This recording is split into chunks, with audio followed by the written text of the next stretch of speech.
I asked both of them to give me the story of how they got together from their perspective and in their own words. Trevor's was 2 texts, very short. Hannah asked me to give her a couple days because it was gonna take her a long time to type it out. I just highlighted some stuff because it would take all night to read it. Sorry. Okay, so I wanted to share this with you guys because it's a special moment for them and they haven't heard each other's answers. So here's Trevor's response of how they got together, where it all started.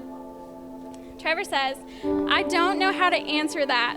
We worked together and had class together, and the more I got to know her as a person, the more and more I looked forward to seeing her and being around her each and every day.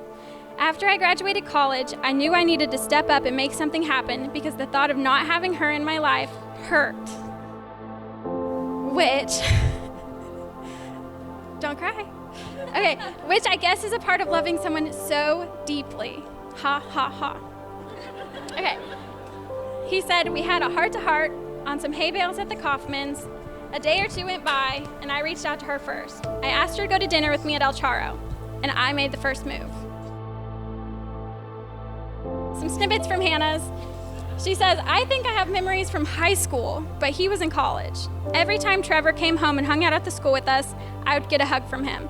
I'm not even sure why, but he gave the best hugs." Okay, so fast forward a few years, we're going to school at Pitt. We're both majoring in psychology. Naturally, we started hanging out with the same groups of people. He recommended I apply where he worked, and I think this is where fate took over. When you apply at this place, you could get put in one of probably 10 different locations, and somehow I ended up at the same place as Trevor. We were just friends. I had pretty much put him in the friend zone really early on, so much so that I would complain to him about the guys I was talking to. Okay, so it wasn't until Carissa and a couple other work friends had put it in my head that I should give him a chance. And the more people brought it up to me, the more my mind became open to the idea. So fast forward a little bit longer. We're at a Kaufman bonfire. I noticed Trevor sitting all alone on some hay bales, so I joined him.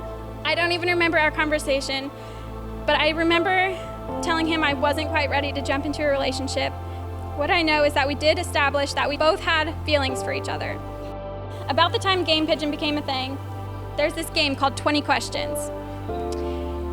So it was Trevor's turn to pick a thing, and I had to figure out what he picked. So 10 or 12 questions later, I figured out that he asked me on a date. I said yes. A few weeks later, he told me he wanted to make it official. He didn't want to wait any longer, so he made it official. Do you, Trevor, take Hannah to be your lawfully wedded wife? I do. And do you, Hannah, take Trevor to be your lawfully wedded husband? I do. Friends and family, by the power that has been vested in me by this amazing couple and the state of Kansas, I now pronounce you husband and wife. You may now kiss the bride.